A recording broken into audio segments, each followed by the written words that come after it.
If Christ has not been raised, our preaching is useless, and so is your faith. That's 1 Corinthians 15:14. Always be prepared to make a defense to anyone who calls you to account for the hope that is in you. That is 1 Peter 3:15. Okay, Christians, we want to know if you have any good reasons to believe that Jesus rose from the dead. For real. We've heard arguments before, and they've always fallen as flat as a corpse rotting in a tomb. If you think you can do any better, give us a call, because the show is starting right now.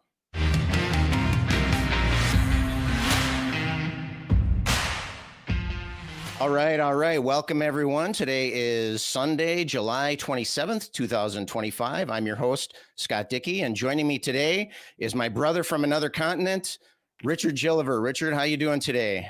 I'm very, very good. I'm very looking forward to. Does that make sense? I'm very much looking forward to both doing a show with you, because I always enjoy working with you, Scott, and taking calls on the resurrection Christians.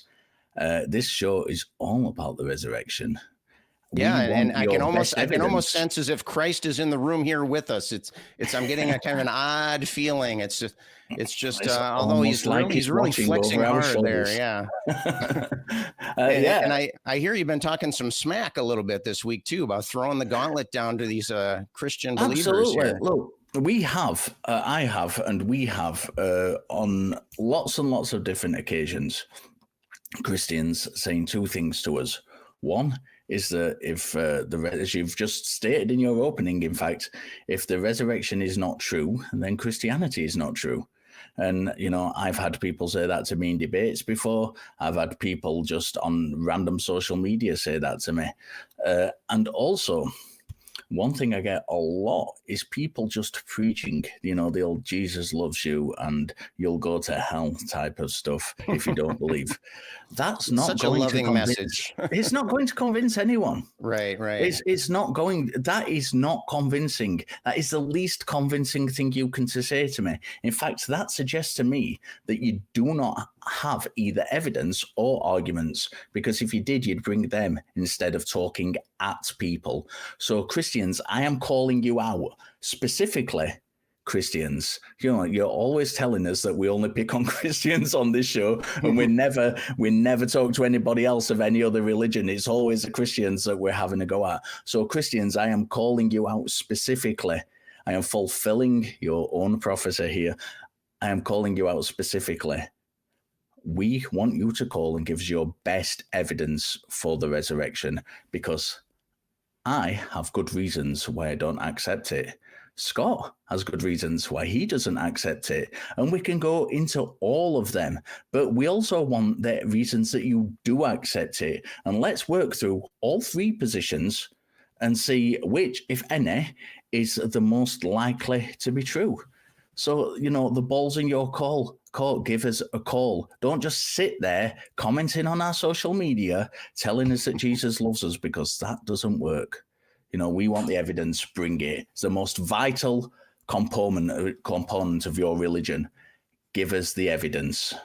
Yeah, we're here. The gauntlet has been thrown down. So we're going to see. There's a couple of billion Christians in the world. Let's see if even one of them will pick up that gauntlet today. But before we do that, I just want to remind you, Talk Heathen, of course, is a production of the Atheist Community of Austin, a 501c3 nonprofit organization dedicated to the promotion of atheism, critical thinking, secular humanism, and the separation of religion and government.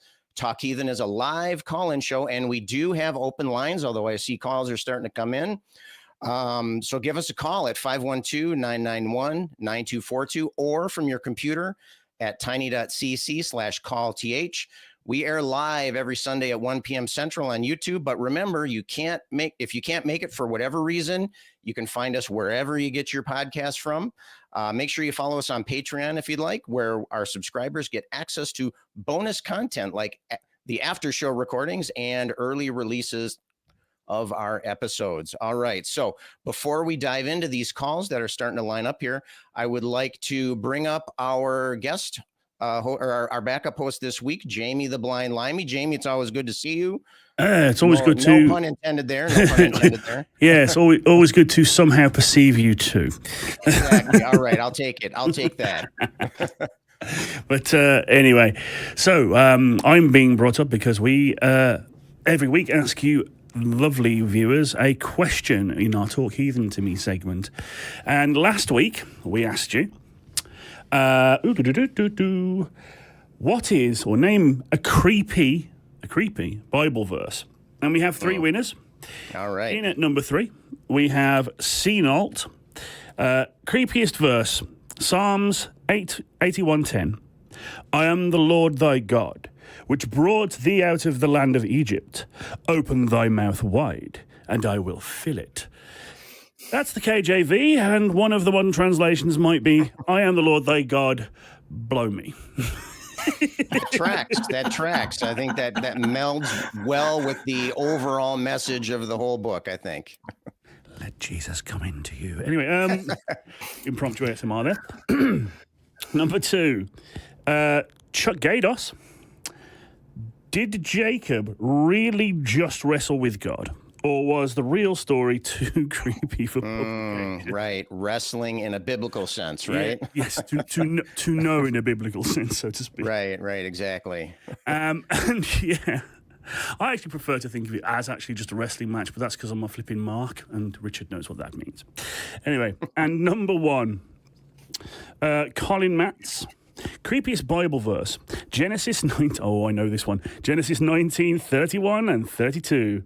The firstborn said to the younger, our father is old, and there is not a man on earth to come to us after the manner of all the earth. Come, let us make our father drink wine, and we will lie with him, that we may reserve the seed of our father.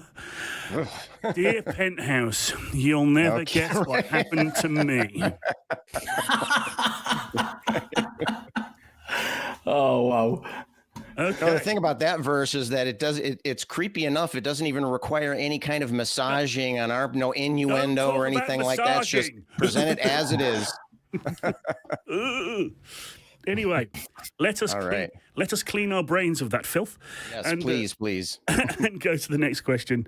For next week, the prompt is, why did Jesus come back after he was crucified? Wrong answers only. So, do either of you have a witty answer for that one?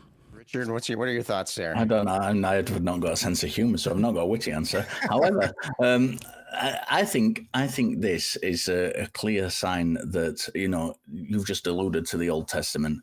I think Jesus came back because after he'd died in those 3 days, the message had started spreading. It was a nice guy. Oh, this Christianity is such a nice thing. This Christ is such a lovely, lovely guy. Help thy neighbor and all that. And I think he came back and said, no. The Old Testament is correct. In fact, as one with God, I'm a bit of a twat. I like to drown everybody on earth. I like to order people to go out and murder a whole people, including small infant boys, and take their virgin daughters as spoils of war. That's what I am. Stop misrepresenting me. So I think that is why Jesus came back from the dead. Oh, that was a heavy answer there, Richard.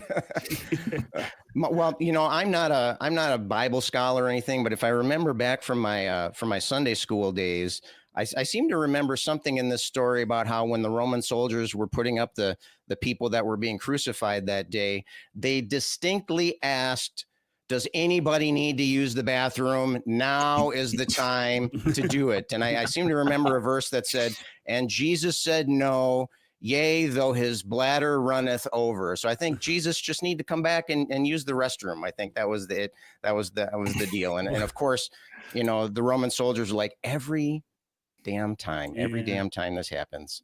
Well, if Jesus was anything like me, he'd come back after the resurrection and forget why he did it. Just like, I'm sure I was supposed to be here for something, but anyway, if it's important, I feel your pain there, Jamie. I feel your pain. So that's the prompt. Why did Jesus come back after the resurrection?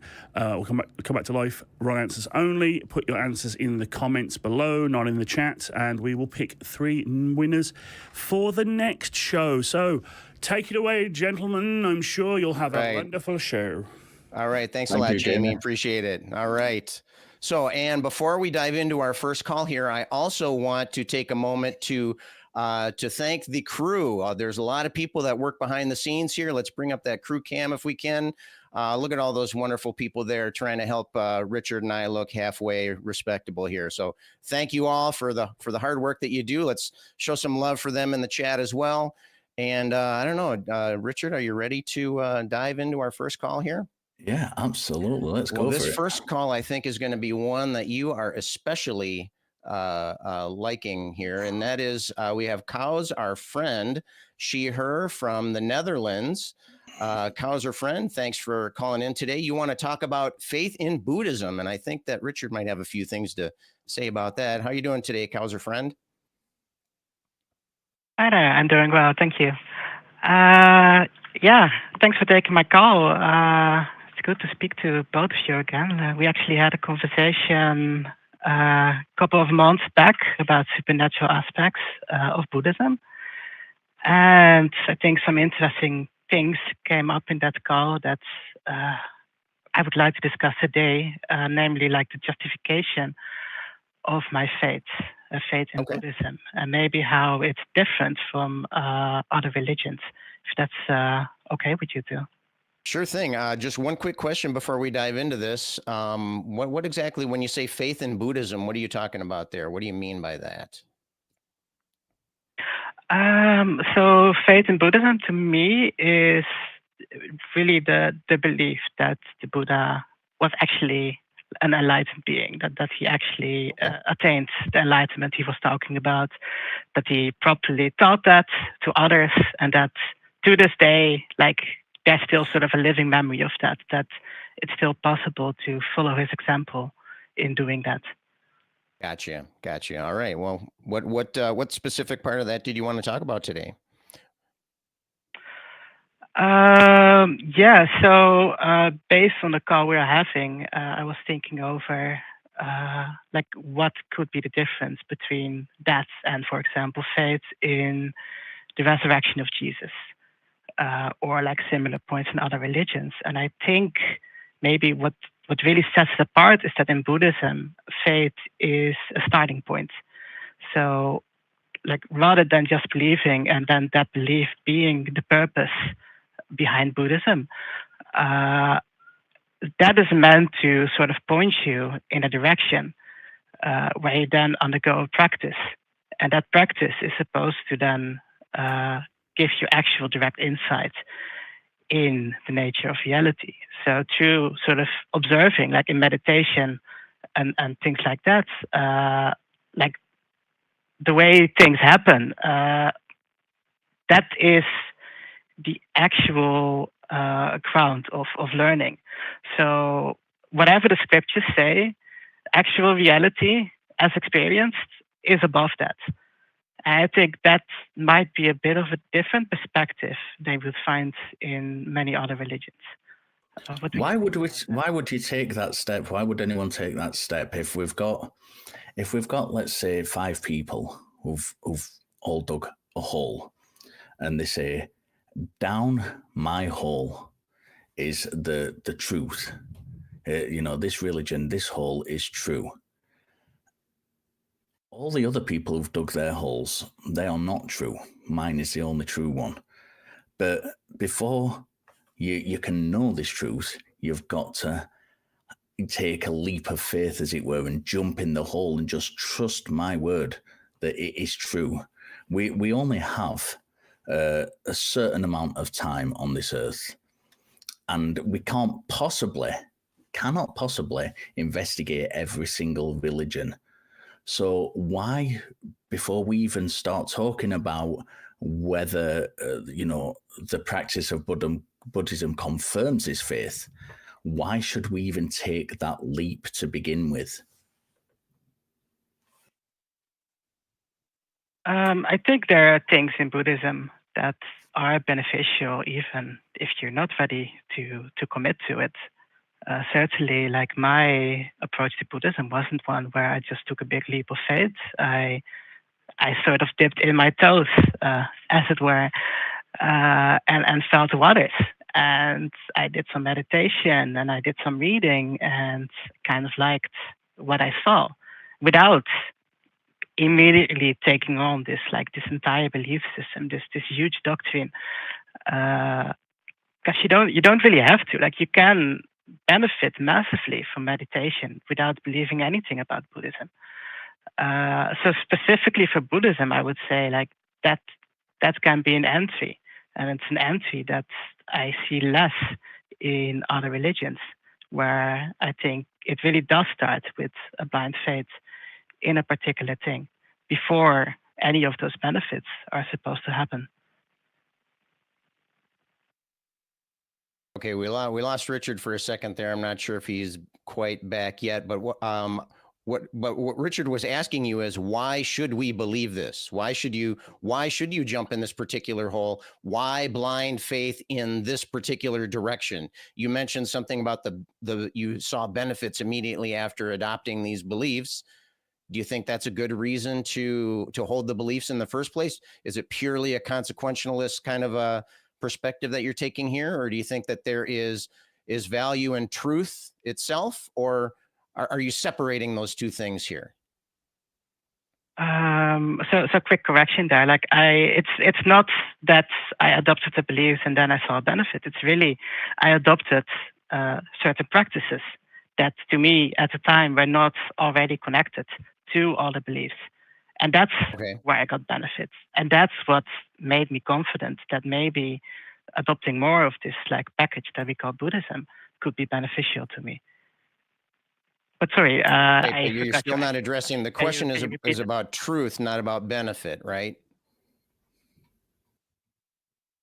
Yeah, but to me, benefit is the more important thing here, actually. Like I think that following a particular religion, especially something like Buddhism, which is very much a practice more than a set of beliefs, it should be about benefit. If you're doing the Buddhism and it's actually not helping you at all, you should stop doing the Buddhism. Do you think that other faiths also have followers who may have taken a similar journey to you? I certainly know I know Christians and Muslims who have converted to that religion from other faiths or none, and they certainly it seems to have improved their lives personally. They seem to be getting benefits from them. You started this by saying that this faith, this Buddhist faith, was somewhat different to other faiths, and yet from what you've said so far, it seems that we can see parallels to all of that in other religions. What about this do you think makes it distinct? What I think makes it distinct is that it does not start with a belief, or it doesn't have to start with a belief. So I don't know, maybe you have an idea about this, but I would not know how you would start Christianity without believing in Jesus, or without believing in the resurrection of Jesus, or without believing that belief in Jesus brings you to heaven, or any of that. Like, that seems to me like it's a starting point. Whereas many of the big belief claims in Buddhism, they come later. Like, you can't start with Buddhism without believing in them. Don't you think that people from, you're saying that, yes, you start without having this belief, but you did say that you'd read a little bit, you'd taken on a couple of practices which had benefits for you, and these, I presume, we're going to get to, these have re-informed your faith and strengthened your faith that Buddhism is true. Don't you think that's possible in other religions, that people who convert to the religion, they begin not with the belief that it's true immediately, but they do see aspects of it. They might read a little bit about Islam, for example, and that makes sense to them, and then start living in accordance with the way that Islam says you should live, and that brings benefit to them, and that informs that the religion is true. So they're not their journey is parallel to yours. They're not starting immediately from saying, right, that's it, Islam is true, I believe in God. They are doing the similar or the same thing that you're doing in the case of what you've explained your path was, where they are saying, right, this seems to make sense to me. This seems to be giving me benefits. Maybe there's something more to it. Yes, I see your point. Yeah, that I do think that it could happen like that. Yes. So just to clarify your position here, you're labeled here as a theist. So you do believe in the supernatural claims of the Buddhist faith. You believe things like reincarnation, things like, the Buddha's reincarnated and so on and so forth. So you started out along this Buddhist path because of the practices, and then you eventually came to understand and appreciate and eventually believe the supernatural aspects of it. That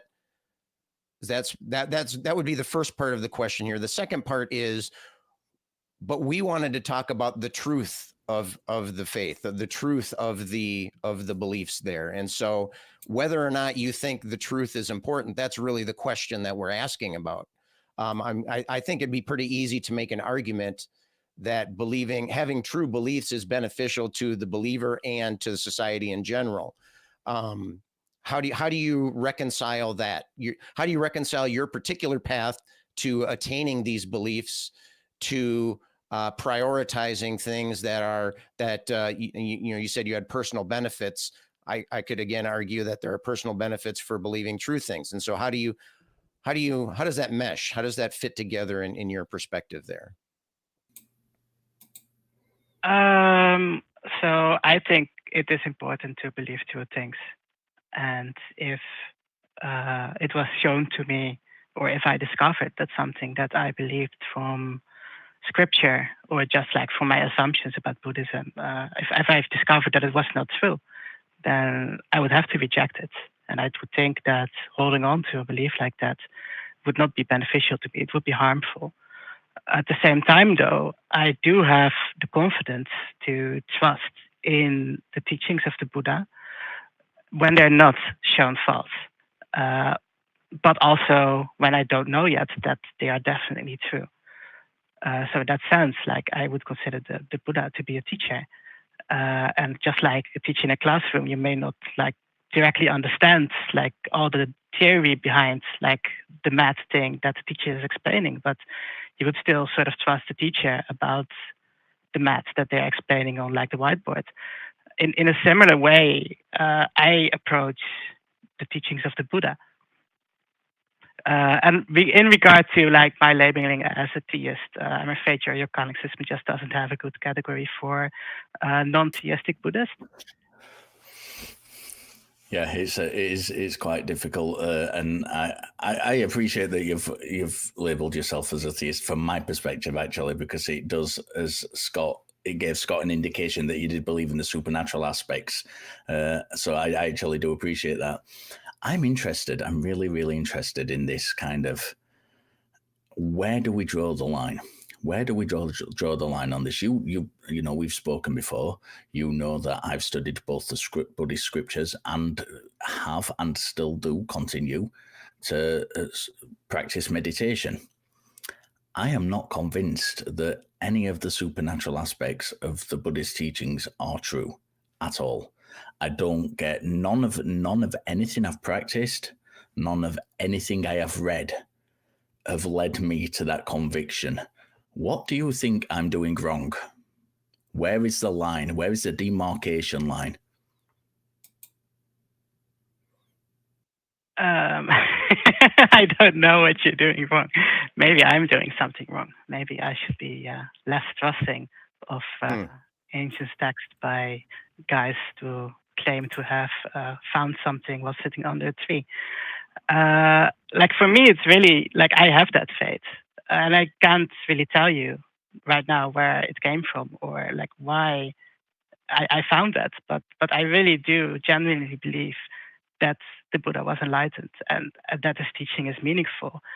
And from that belief, I'm willing to extend like this extra trust, even though like I would have never done that without this faith in the Buddha. Yeah, I cannot tell you why I have that faith though. So it really is. So it's almost literally blind faith, really, is what you're talking about here. I guess at this point, yes, it is. I think it would be just the honest thing to say here that for me, it is right now blind faith in the enlightenment of the Buddha. Are you comfortable with that position? Are you comfortable with following blind faith? I mean, do you think that that's a productive or reasonable or even safe approach to things? No, I'm not comfortable with blind faith. I would much rather know for sure. So how do those ideas all sit in your head then? How do those ideas, on this hand here, I have this blind faith in the Buddha, and on this other hand, I realize that I have this blind faith and I'm not comfortable with it. How does that cognitive dissonance kind of play itself out? How do you feel when you think about that? Does it kind of push you to avoid thinking about things? Does it push you to, is there an emotional response there? And I know that you feel comfortable with the practices of Buddhism, many of which, as Richard was saying, you can enjoy and engage in without the quote unquote the religion part of the religion. I mean, how does that sit with you? Do you consider yourself to be a skeptic? That's a difficult question. I mean, they're all very difficult questions. Like I very much hope to learn more and to discover more. And I believe that the practice that I'm doing, the path that I've chosen, is actually one that leads away from blind faith to understanding. So yes, I am uncomfortable with blind faith in the Buddha, but I'm still willing to walk this path further because I believe that it will turn me away from that blind faith to actual understanding. So how would you address Richard's question? What's the difference then between you and him? Is he doing something wrong? You said you might be the one doing something wrong here.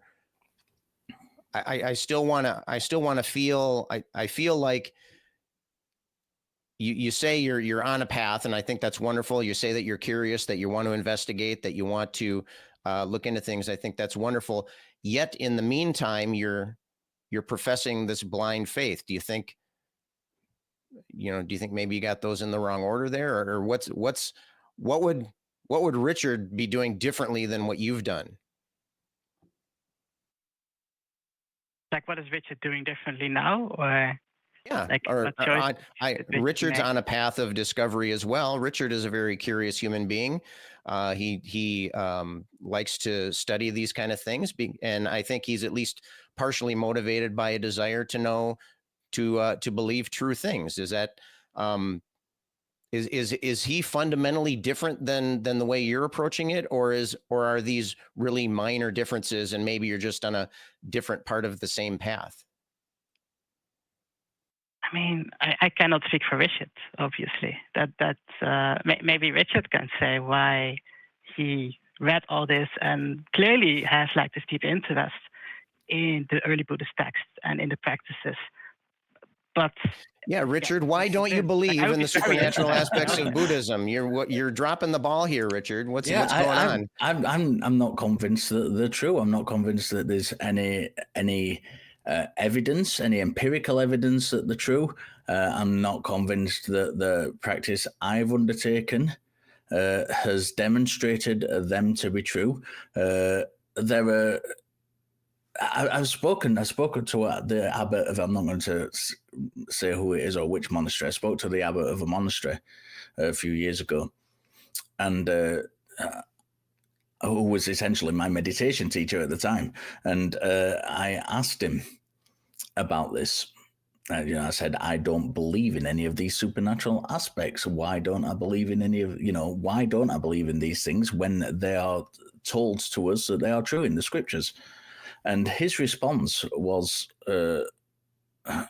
I considered it throwaway, if I'm honest with you. His response was, keep practicing and it will come to you in time. I've kept practicing and they have not come to me. So I'm not convinced by them. Nothing in the scriptures themselves convinces me about them. The Buddhist scriptures, the texts we're talking about are really, really good. We're talking about the Pali Canon. I happen to know that Cal's a friend is what school of Buddhism. I'm not going to say because I don't know if they're happy for that information to be divulged. But I'm familiar with the school of Buddhism they are from. I've read those scriptures. The Pali Canon, which is that school, the scriptures that belong to that school, is very good at saying you can misunderstand things in practice. When it speaks about what are called the jhanas are particularly subtle states of meditation. And what it says about these is you will get to a point in practice, in your meditation practice, where you will enter a state of bliss and you will confuse this state of bliss for the attainment of enlightenment. And you shouldn't get caught up in that. You've got to be mindful when you're in these states that you don't fall into this trap of confusing the one thing for the other.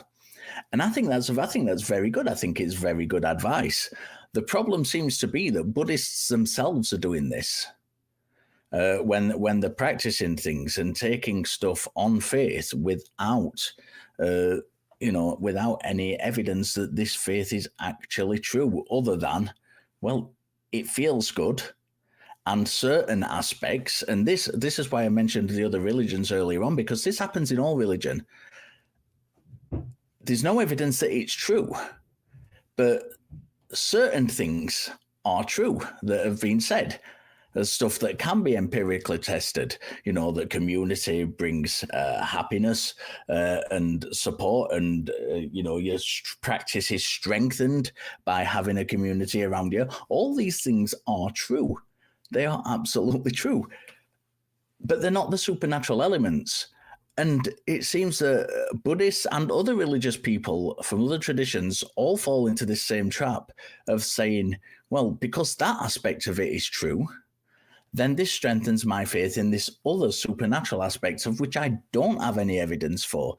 And that is a really, really big mistake. I want to ask Cal's a friend, in the Mahaparinibbana Sutra, which was the sutra from the Buddha's deathbed, essentially, he was asked specifically by one of his followers how we should follow the right path, how we should know that what we are doing in practice is correct when the Buddha has passed away. And the Buddha said that you should cross-reference his teachings, what he has taught while he was alive, with your own practice and the practice of the Sangha, which is the Buddhist community of monks and nuns. Do you not think that methodology is very, very circular? That you're confirming things with the community that has this belief in what the Buddha's taught, and your own practice, which is heavily influenced by what the Buddha's taught. And if you somewhat deviate, you talked earlier about not having evidence that the supernatural stuff wasn't true, so you were going to accept it until such a time as you did. So if you were to follow the Buddha's instructions and you came across evidence that said X supernatural element of Buddhism was not true, let's say reincarnation. I've come across evidence that reincarnation isn't true. How should I follow this according to the Buddha's teachings? Well, I should cross-reference it with his teachings and the Buddhist community. So you refer to the scriptures, you refer to the Sangha, the Buddhist community. The scriptures tell you that reincarnation is true. And the Buddhist community, who have faith in the Buddhist teachings, also tell you that reincarnation is true. So if you are being a good Buddhist, what you should do is reject your findings, because that is not what you've been told to do in the scriptures. You have been told to cross-reference things to make sure you're on the right path by cross-referencing these three elements. And if one of them is found to be out, reject that. So, Cal's a friend, and I want to ask you, do you not think this is circular? Do you not understand that this is a really poor methodology for checking that something is true? And it, in fact, entraps you, in a way, into staying in something, even if you did find that evidence that it was not true. Yes, the way you describe it there is very circular. And I think unavoidably circular in any sort of teaching that is structured the way Buddhism is, with like an original teacher and then a doctrine that develops out of that, and then an attempt to keep that doctrine kind of stable over time. I think another important aspect of the sutta that you named, though, is the Buddha saying that we ought to make an island for ourselves. So to make a practice that is actually truly like not self-dependent. That's actually a very bad word in Buddhism, but that does not depend on like all these other factors, like all these other people's, all these views that exist in the world. And I think going by that, you would have to abandon even what the Sangha says, even what the Buddha says, eventually. But that's eventually, and of course, up to then, it's still like this sort of circular thing. So yeah, I would agree with you that that's sort of a dangerous thing. But like, is it danger enough reason to not do it? Is what I ask myself. Given that right now it seems so beneficial to me, and it seems so beneficial to so many other people. Is it really so bad to walk this path? But do you have to reject? Sorry, go ahead, Scott. Richard. Do you have to reject the practice? Because, as you know, I practice Buddhist meditation. I just don't believe in the supernatural aspects of it. Dr. Richard Firth Godby here, who is, a very good friend of ours, is an expert in emotion, and he puts out these things every day, these little snippet things about emotions, about good emotional health. And he often refers to Buddhism and Buddhist meditation as being emotionally healthy things. You don't have to reject the practice of it simply to acknowledge that it is not that it's not true in the larger sense of things, but it is beneficial for you. The aspects of Buddhism which are true are really good for our emotional health. So take them and reject those parts of it, the supernatural elements, that are not true. And we have no reason to think are true. You don't have to abandon the practice at all in order to do that. And, I'm often criticized by atheists on this show and in other arenas where for saying that my goal is not to stop any religious person. It's not to stop Christians being Christian. It's not to stop Muslims being Muslims. What I want to do is give people the scaffolding to understand the importance of believing things for good reasons. That's all I want to do. And what they do with that information is entirely up to them. Now, you seem to, when we're having these conversations, both in this call and the previous call you made to the show, you seem to be able to grasp this and understand that actually that is circular, and actually there isn't a good reason for that, and actually there's not a good reason for this. And yet you have this cognitive dissonance going off where you're still clinging to it being true. And I'm not saying to you, you must abandon all Buddhist practice. What I'm saying to you is the intellectually honest position is to acknowledge that there is no good reasons for believing the supernatural elements of Buddhism. So what do? We abandon this kind of grasping at it as if it is true. And then when we get on with the good elements of it, the parts that are beneficial to us and continue being beneficial to our lives, you can do that. That's an absolutely fine thing to do. Nobody is saying to you, you should stop being labeling yourself a Buddhist even, or partaking in these practices.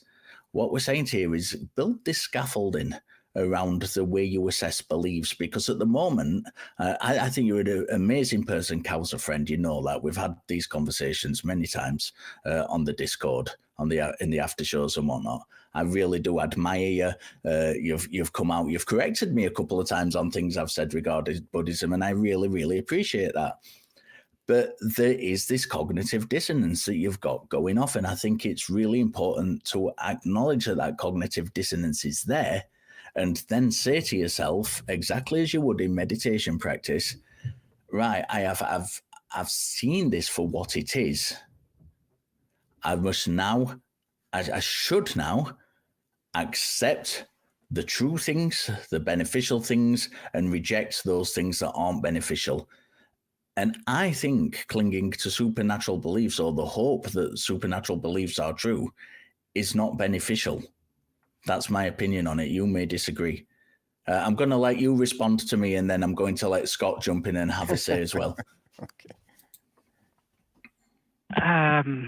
Well, thank you. I think that's a valid, very valid perspective, and I don't have a direct response here. This is something I need to consider and sit on for a little bit, and I might go in another time to keep discussing it if that's okay with you.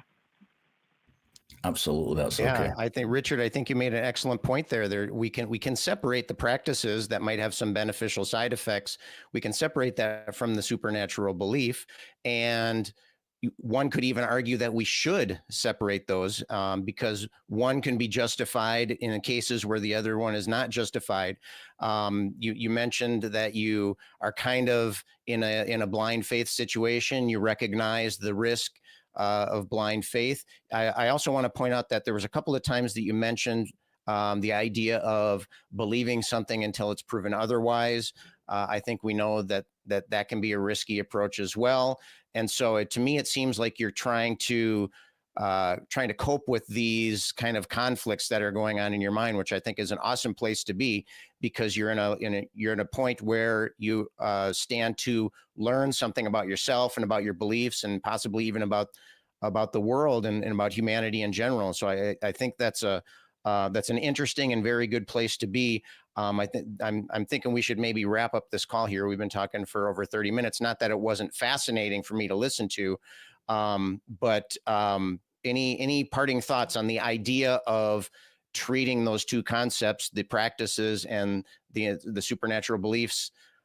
Any thoughts going forward as we gear up for your next call, next time you call in to talk about it? I think it's very valid to consider them separate, and also that Buddhist practice is really something that can be done without any of the supernatural beliefs. I will have to think about it more, though. Okay. So, all right. Well, thanks thank for you your very call. much for taking my call. Yeah, it was our pleasure, Cowser friend. Thanks for calling in. It's always a pleasure to talk to you. And I imagine we might be seeing you in the after show. Both Richard and I will be hopping in there, so we can maybe continue this there. But really appreciate your call, Cowser friend. Thanks a lot. All right, thank you. Bye-bye. All right. So before we jump into our next call here, I just have a couple of quick announcements. We got the Bat Cruise coming up. And Richard, I think you're still a maybe. Is that right? Maybe for the Bat Cruise? I would if I could. Unfortunately, Okay. I am way too busy and way too far away and way too skint. All right. So we'll chalk up Richard as a strong maybe. So that's coming up August 16th at 7 p.m. Tickets are selling quickly, so get yours today and join people like Tim B., April W., and Gabriel, who already have their tickets. If you're not able to attend, you can still help out by donating underneath the live chat to purchase a ticket for one of our hosts or crew. So visit tiny.cc/batcruise to get your tickets, and we'll see you on the boat. I will definitely be there, and I'm really looking forward to it. It's a good opportunity to meet many of the cast and crew members of our shows, and it's always fun meeting people who like the shows. And so if you feel like seeing some cool bat stuff, then come on down and join us for that. That's August 16th, 7 p.m. Also, a great way to support us is by sending super chats. So get them in and we'll read as many as you can. Today I want to focus our super chats on shouting out, giving some love out to all of our ACA members and showcast and crew that are out at NanoCon in Tennessee today. And so we have a lot of people out there. And so if you want to send a super chat hug to one of them, feel free and we'll read it on the air here. Also, if you're in Austin, you can join our weekly watch parties at the Free Thought Library on Sundays for live viewings of Talk Heathen and the Atheist Experience. Every Sunday, doors open at noon. It's a great place for building community. And lastly, you can follow Talk Heathen on TikTok, Talk Heathen, and join us for our pre-shows live at the ACA TikTok Atheist Community of Austin. And I think Richard was even on there right before the show, trying to drum up a little bit of business for us there on TikTok. What kind of response? I'm curious, Richard. I'm not really much of a TikToker. So what kind of interaction, what kind of feedback do you get from TikTokers about the shows?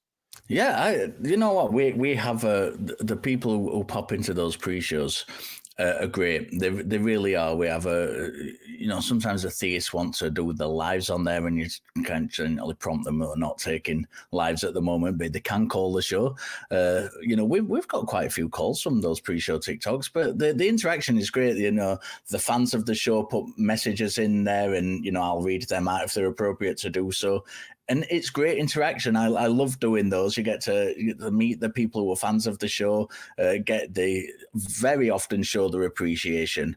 Mm-hmm. And it's, I love that. I love interacting with the people who support us and who are fans and who want to watch these conversations unfold.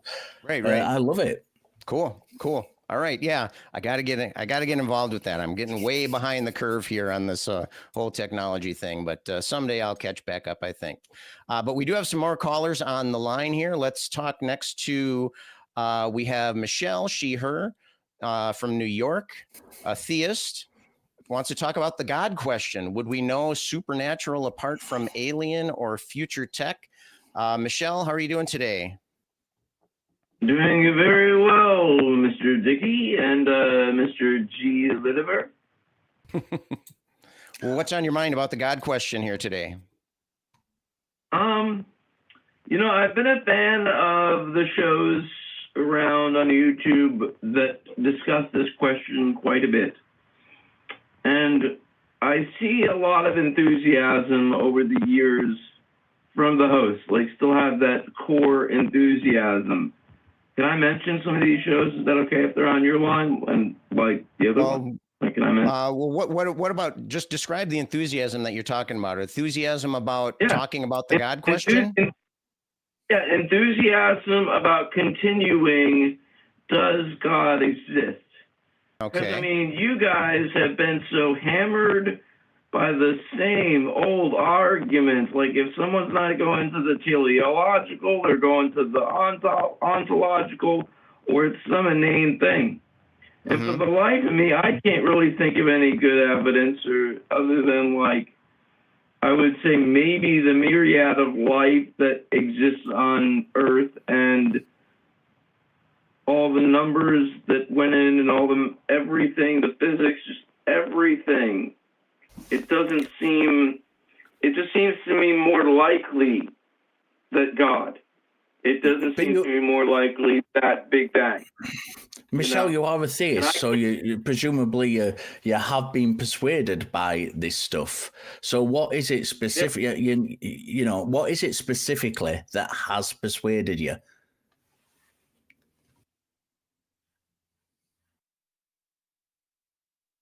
Michelle? Are you there? With us, Michelle? I'm here. That's good. No, I'm here. That's a good question, Mr. Gilliver. No, I didn't pronounce it correctly. I'm sorry, Mr. Gilliver. I'm sorry. I'm totally butchering your name there.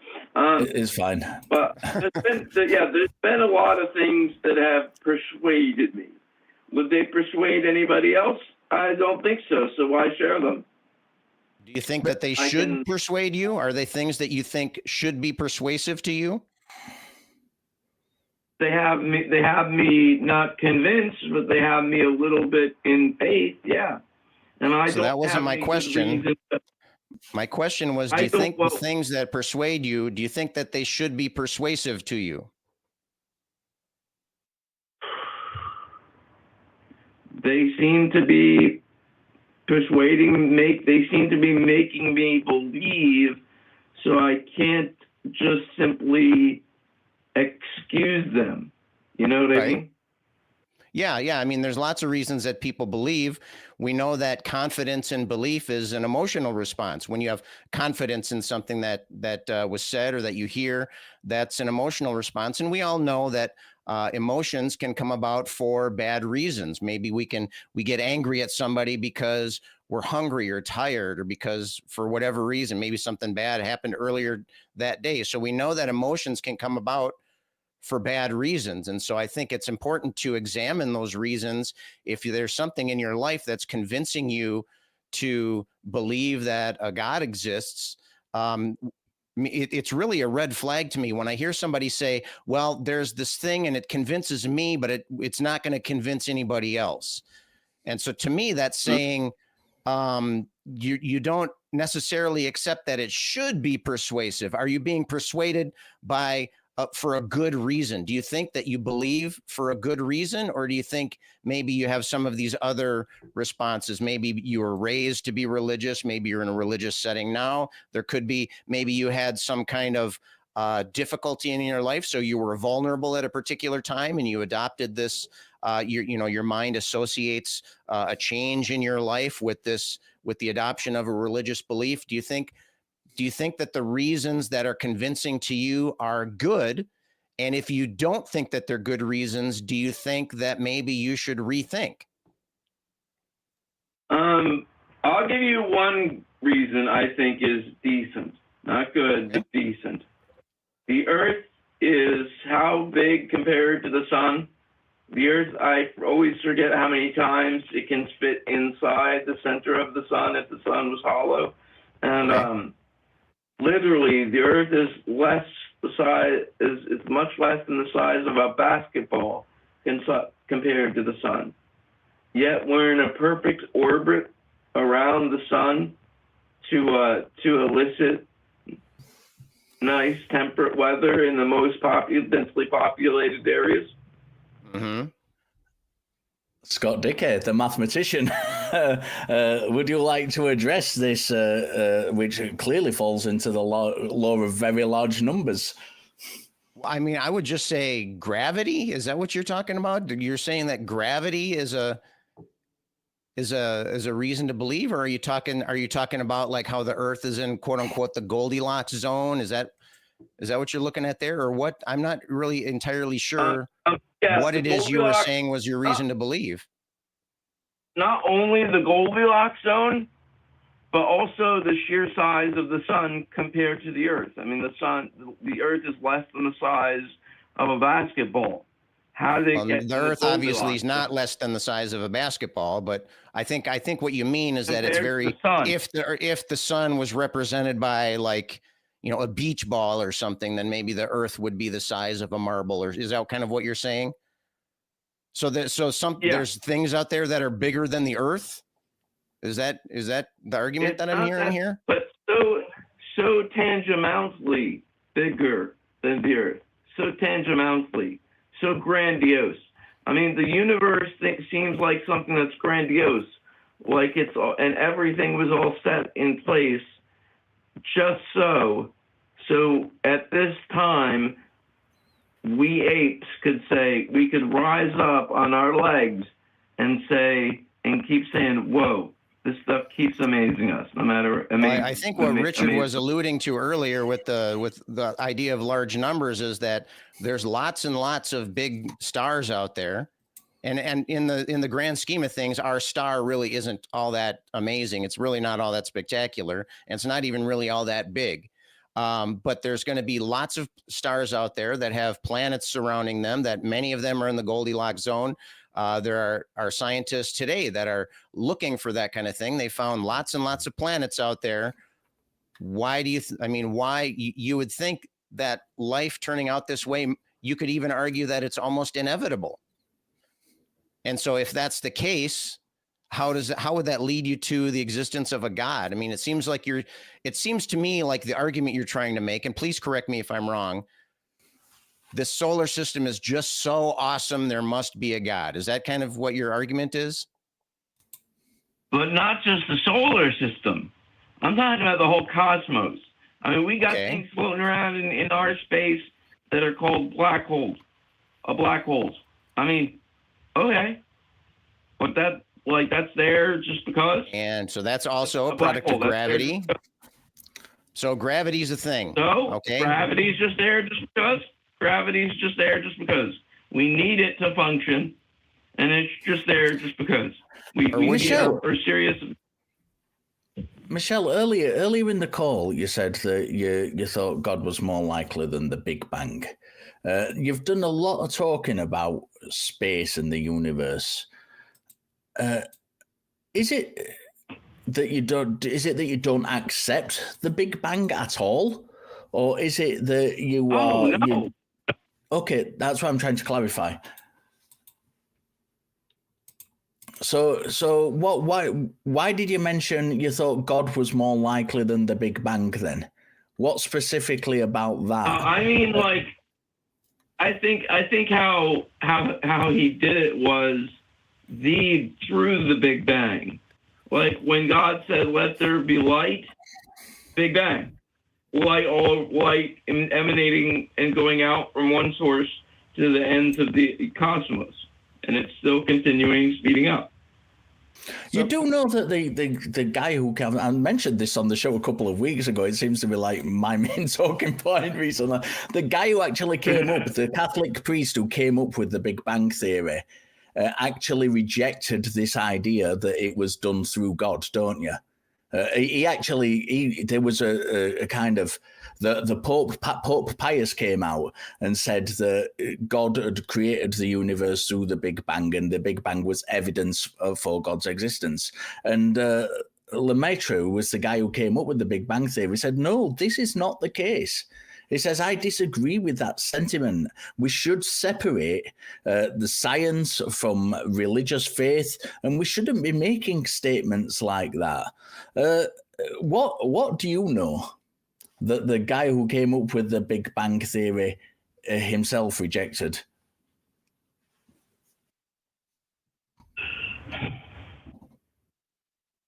Well, it's interesting. I mean, do I agree? Do I disagree? Does it change my position at all? I would have to think about it. I'm not going to say that I'm going to change my position based on that solely and solely alone. Though That's I not what he was asking. Richard was asking is what's different about what you know than what he knows? Do you know something that he doesn't? Probably no. He probably knows a whole lot. The guy probably knows a whole lot more than I do. I'm just a layman, and if that. But that was my opinion. And if a God that was even less than maximally powerful had the ability to create a universe or dimension or realm or more than one of them and wanted to and decided to, he most certainly could. And if he wanted to do it via Big Bang, he most certainly could if he could. So why is that excuse my argument altogether? Right, but that can only be true if God exists. If God doesn't exist, then God can't do any of those things. Right, I agree with you. Okay, so do you think that is an important point? I mean, we're talking about taking the universe, which you have, some knowledge, but using your own words, you're not, much less than say, Lemaitre did. So do you think that's good to then go on to that next step and say, oh, well, then it must be God? I mean, do you think it's, because I haven't noticed in any of the things that you've said, none of the sentences that you've said have ended in therefore God. And so it sounds like you're just trying to talk about a situation and then to feel comfortable about the conclusion you've already made. And I apologize if I'm mischaracterizing what I'm hearing here, but please clarify if that's not the case. Are you looking to justify a belief you already hold for irrational reasons? Are you trying to kind of wedge something in there? No, definitely not. You'll have to forgive me. I'm running on not much sleep and a lot of coffee, so I'm a little loosey-goosey at the moment. So if I'm lacking a certain decorum, please, forgive me. What is it about? What is Michelle? Sorry for interrupting, but what is it about this idea that God set the Big Bang into motion? What is it that makes you think that's the case? If you were to say someone, I think that God created the Big Bang, set the Big Bang into motion, set everything into motion, and I think this because. What explanation would you give for that because? Right, yeah.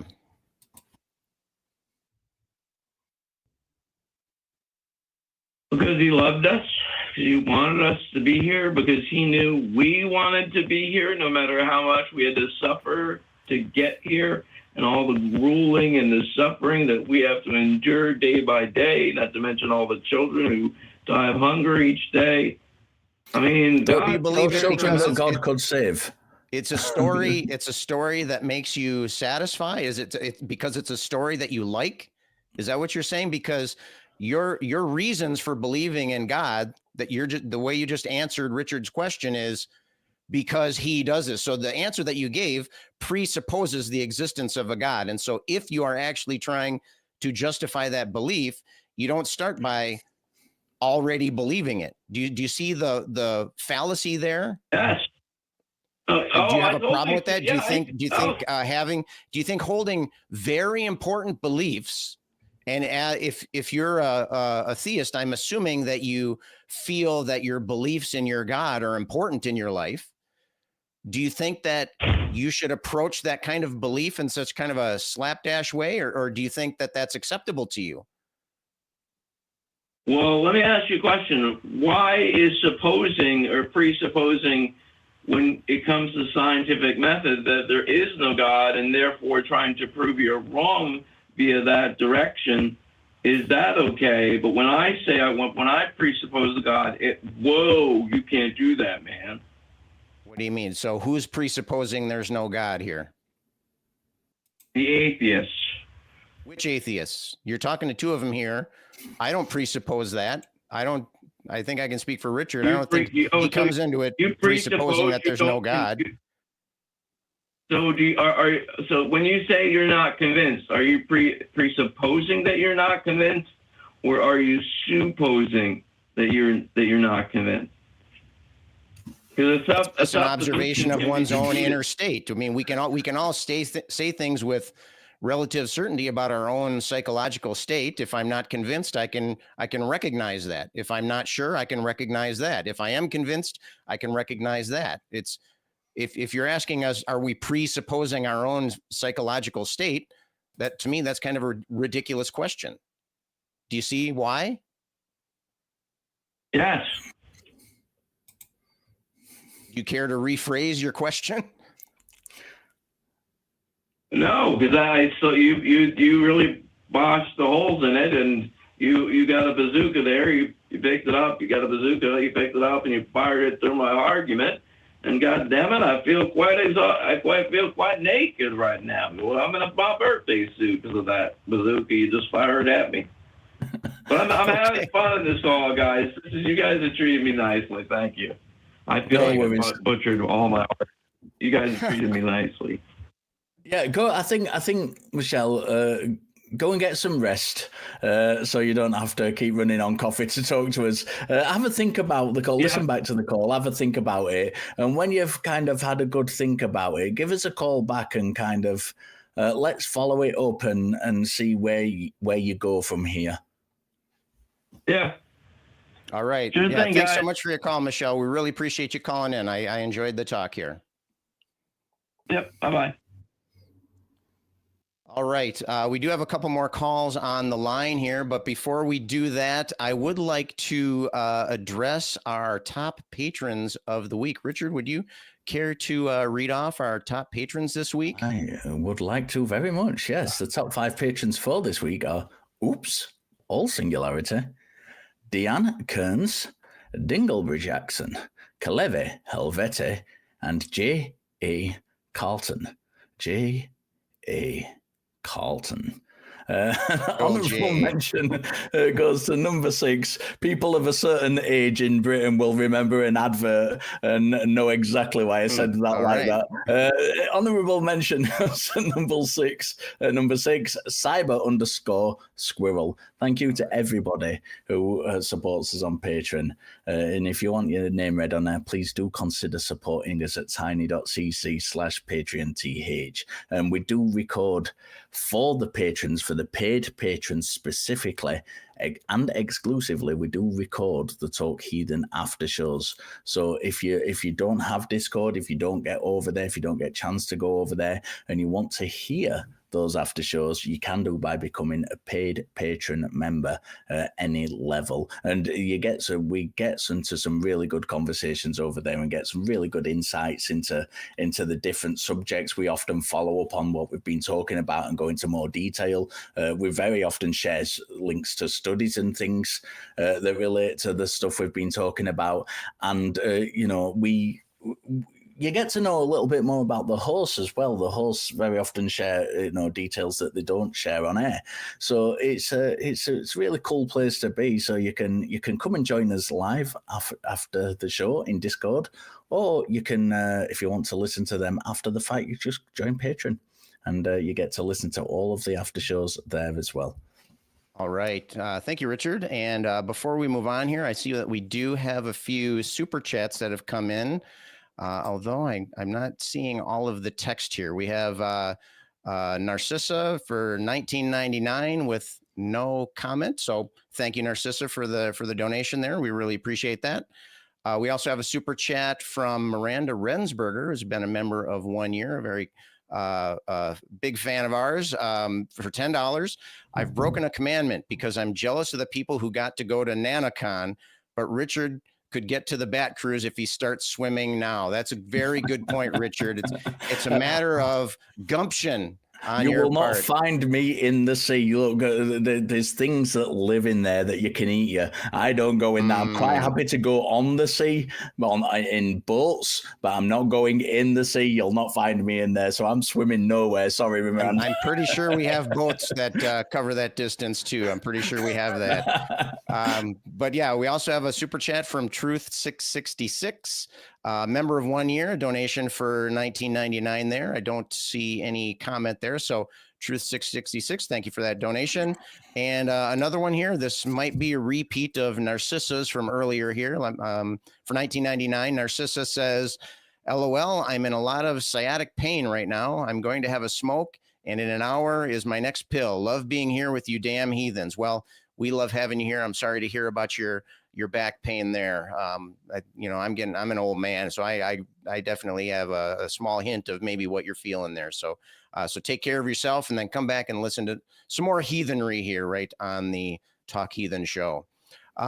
Before we have a couple other calls here, Richard, but I wanted to, you talked us up about talking about the resurrection here. And so I want us to at least address that a little bit. I see we have one caller in the queue here who wants to talk about the resurrection of Jesus, but I just wanted to get a little hint, a little taster of, you mentioned that you had an argument against the resurrection of Jesus. And I wonder if you can kind of sum that up for us here, just to kind of give some, maybe we can kind of grease the wheels on some Christian callers who are just about ready to call, but they're not quite sure. What do you have to say to that? Yeah, it's not an argument against the resurrection as such. It's an argument from psychology that we have explanations for, even if we take every single gospel account as eyewitness and accurate. I don't think we can, But even if we extended that out to the theists and said, right, we're going to accept them as eyewitnesses, we're going to say, yes, they were definitely there. Every single aspect of the gospel accounts that talk about the resurrections, every single one of them has aspects in it that psychology can explain. So different fields of psychology have done lots of work in not specifically of studying the resurrection. I'd like to see a paper that does talk about this, but in lots of different fields of resurrection, lots of work's been done, very important work that addresses real life issues. Some of them relate to kind of eyewitnesses and call into question whether that's a good thing to have in courts of law or how they're treated in the courts of law. Some of them relate to trauma and how we respond to trauma. All of these different psychological fields, when we apply the work that's been done and the work that is accepted by the consensus of experts in those fields, what we find is that when we apply those to the resurrection accounts, it actually explains all of those things that those eyewitnesses, if we're to take them as eyewitnesses, go through. And it actually gives an explanation that these people might believe this to be true because of X. And we have that for every single aspect of the resurrection accounts. Right. And, I also have somewhat of an argument here, and it's kind of building on what you were talking about. Mine is regarding the idea. So we're looking at what we're really trying to decide is, okay, we have this story about the resurrection. We want to decide, is the story correct or is it not correct? And you've been talking about various psychological phenomena that can explain maybe reasons why people might have thought that or why they might have believed that. I want to look at it from more of a mathematical perspective. Some of you might know that during my day job, I'm a math teacher. And specifically, I want to look at something. Whenever I hear a Christian make an argument for the resurrection, my first question to them is always the same. It's always, how did you determine that a supernatural explanation was more likely than a more mundane explanation? Or sometimes they'll phrase their statement so that it's not really about a miracle. It's just about the resurrection in general. And again, I would adjust my question. How can you justify the claim that an actual resurrection happening, that the story was true, is more likely than the other possibilities, that the myriad of ways that they could be wrong? And they always give me answers like, well, they were strongly motivated to tell the truth. Or I want to read a specific, and I don't want to straw man my interlocutors here. So I want to read just one response here that I was given. These, let's see. Establishing that the resurrection happened and less concerned with establishing that it was a miracle, but against the idea that it was wrong, there are several issues. These come from the fact that the resurrection is multiply attested. The witnesses demonstrated a willingness to die for their belief in the resurrection, so lying is off the table. Red flag number one. And the character of the testimony is such that it would be nearly impossible to be honestly mistaken about touching Jesus or eating with him in a group setting. Flag number two here. These points collectively rule out the story being wrong. And my argument is, well, obviously they don't rule out the story being wrong. At best, what they can do is argue that the story is very unlikely to be wrong. But what I want to point out here is that is a prior probability. And if you want some more details about the type of argument that I'm giving, I thought that Dr. Blitz was on the Atheist Experience last week, and I thought gave a very, very nice application of this kind of argument. What I'm saying is, in order for you to say that and the resurrection actually happening, you need to show that it's more likely than the alternatives. And you can't just say, well, the alternatives are unlikely, so there's the only other possibility, so it must be likely. I could make that same argument from the other side. I could say, well, going into it, we know that at best, resurrection has happened, 0 times that I can see. But even if we grant that it's happened a few times, even if we grant that all the other resurrection stories in the Bible were correct, that's what, 5 people out of 100 billion people that have lived on Earth. And so if we're talking about prior probabilities, if you're saying that the stories are unlikely to be wrong for X, Y, and Z reasons, I can also say, well, resurrection is actually also very, very unlikely, and therefore the alternative must be likely. So by using that same approach from two different sides of the argument, you get conflicting results. And that tells you that there's a problem with the way that you're applying that method. If the same method can lead you to contradictory results, then the problem is in your assumptions, is in your approach. And I think that if you approach it with that in mind, that prior probability, then it really falls apart. It really falls apart. And so I would love to go into that deeper, but I know we have some calls that have been waiting, and I want to make sure that we get to those. So I think we'll go next to Luke, is he, him in Canada, is a theist, and says that the resurrection of Jesus is important or is not important. I'm assuming that you're responding to our poll question in the chat today. Was that, Luke, are you with us here? Can you maybe expand on what you want to talk about the resurrection of Jesus?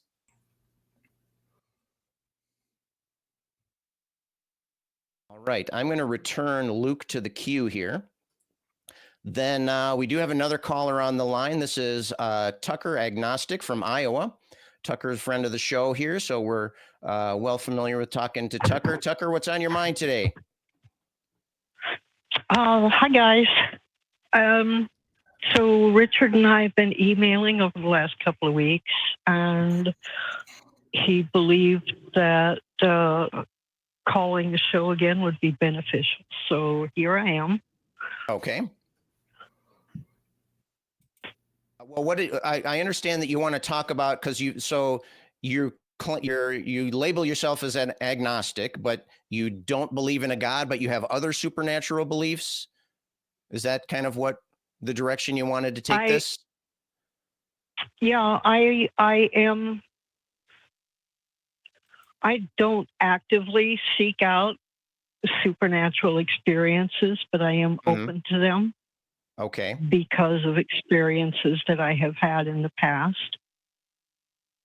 And so does that lead you to, would you say that you have a supernatural belief? Is that what you want to talk about? Or do you want to talk about your approach to dealing with these experiences?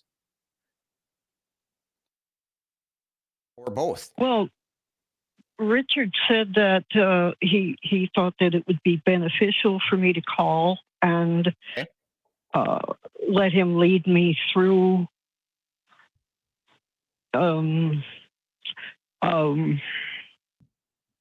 I guess examining my openness to supernatural things.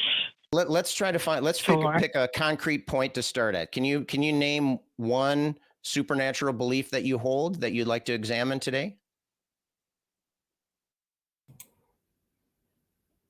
Well, no, not specifically, because I don't.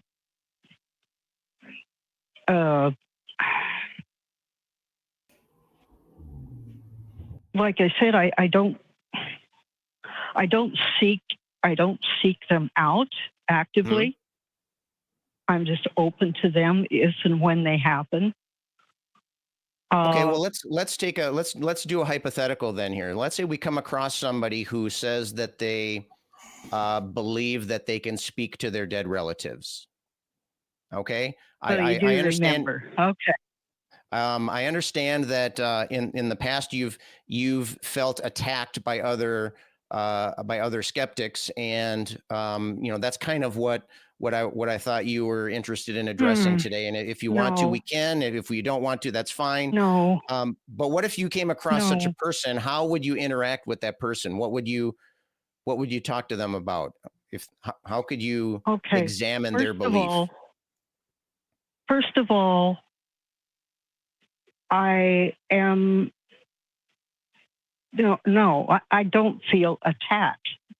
Okay. Okay. Well, good. I'm glad that I was wrong about that. That's the conversation that I tried to have with you and Christy a few weeks ago. Because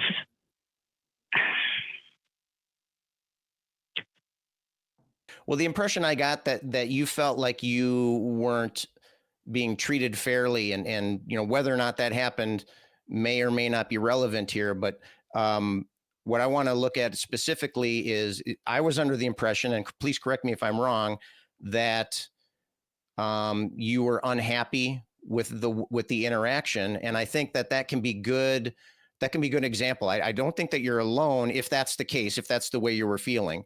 I don't feel that you're alone. I would imagine that when interacting with self-professed skeptics, it can be challenging or even isolating if you're somebody who has a belief that you feel you can't justify, or that you classify as a supernatural belief, or maybe feel like you're not getting a fair shake. If that's not the case, then that's fine. What do you think would be a good way to approach that? Let's say you did come up to somebody who had a supernatural belief. How would you interact with them? Even if we want to take this completely separate from your personal situation, do you have any recommendations, or what would you think would be a productive way of interacting with somebody who has a belief that you think is not rationally held?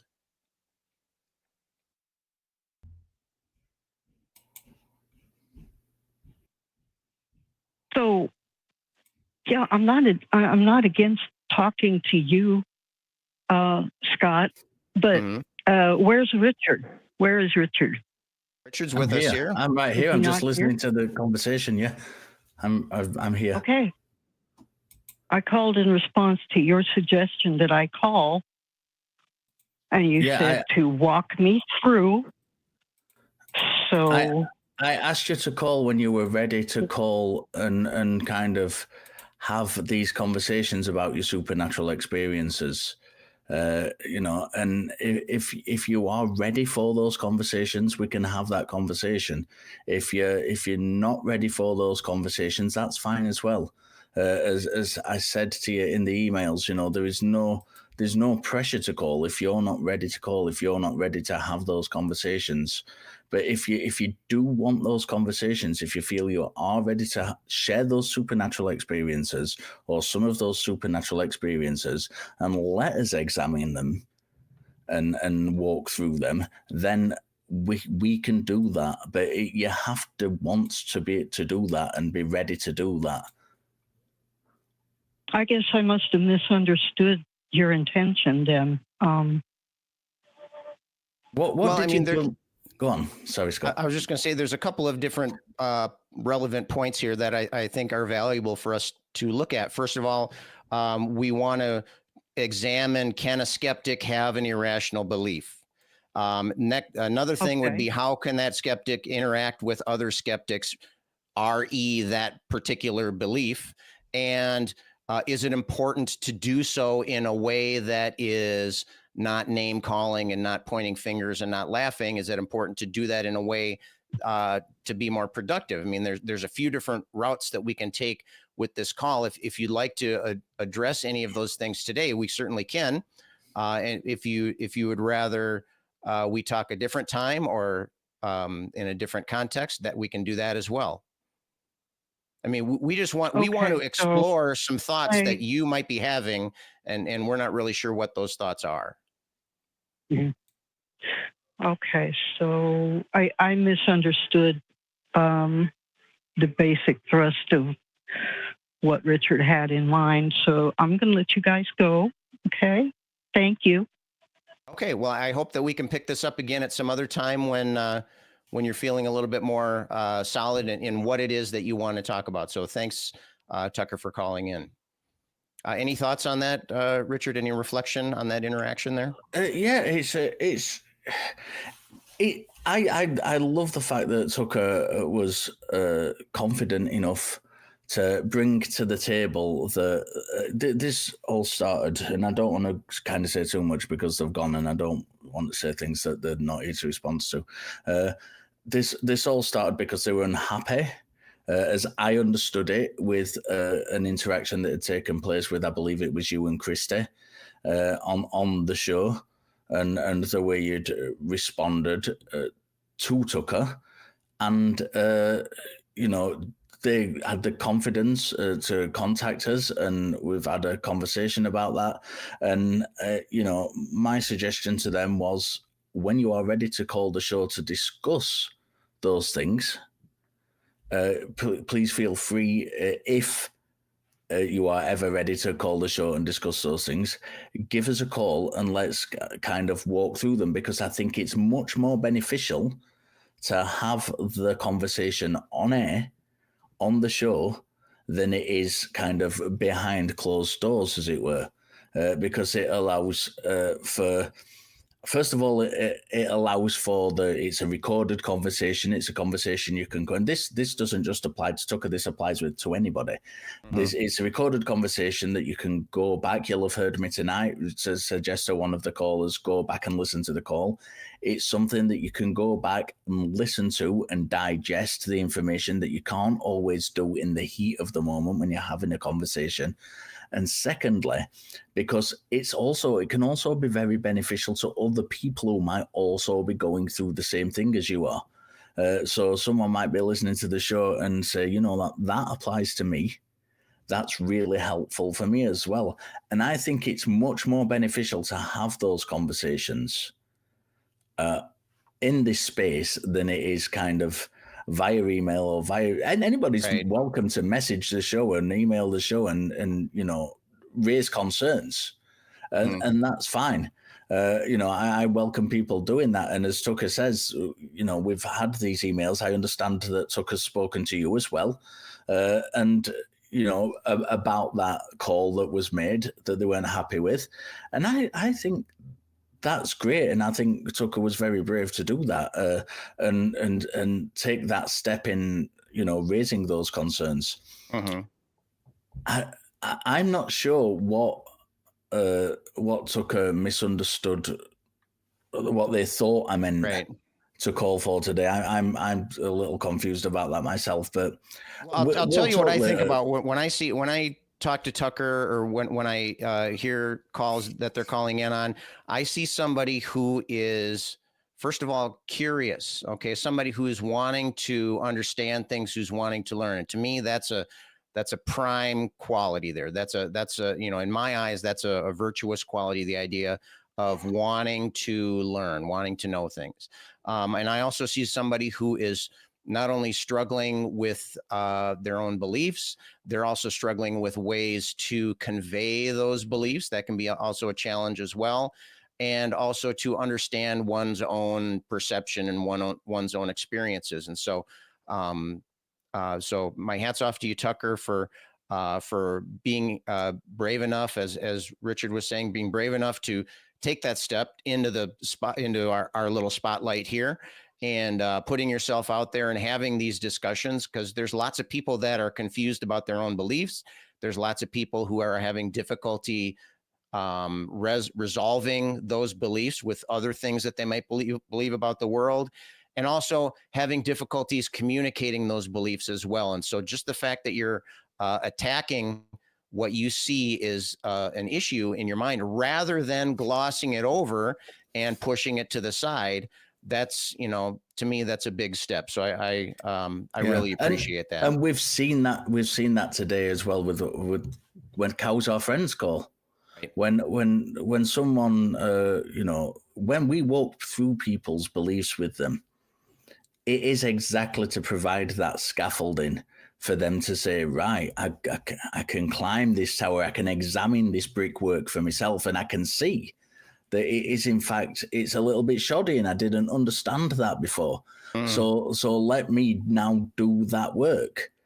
And I think that's very, very important. I think it's very important to do, and I think it's very important to want to do. Our callers are at lots of different stages of their journey. Right, and I think we've got to acknowledge that. Anyway, we need to get to this last call. So let's try Luke again. Deist from Canada who wants to talk about the resurrection of Jesus. Is it better now? Oh, we can hear you, Luke. Yes. All right, hello. Welcome. Yeah, the guy at the holding so told me that there was something about my microphone. I'm sorry about that.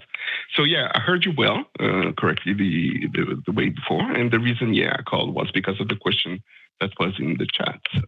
Well, does it matter that Jesus resurrected? That was the question that was in the YouTube chat. Yeah. So I see that you're a theist. Should we assume that you are a Christian? Yeah, who's that? That's Scott, right? Yes. Yeah. Oh, okay. Hi, Scott. We talked, Richard and me, I think we already talked before. So I'm a Catholic. And so I'm a theist, and yes, it does matter. I would have been Catholic. So why does it matter? Why does that make a difference? I mean, I can understand why it might affect your, the depth or the breadth of your religious belief, but why does it matter in general, like to the world? So resurrection is what allows us to know that God won against death. So, the reason why Jesus died and resurrected is because of our sins, right? So to signify this victory against sin, we need this resurrection. If it was death and no resurrection, you would have something missing, a show of victory, something that proves that death is not the end. You understand? I get.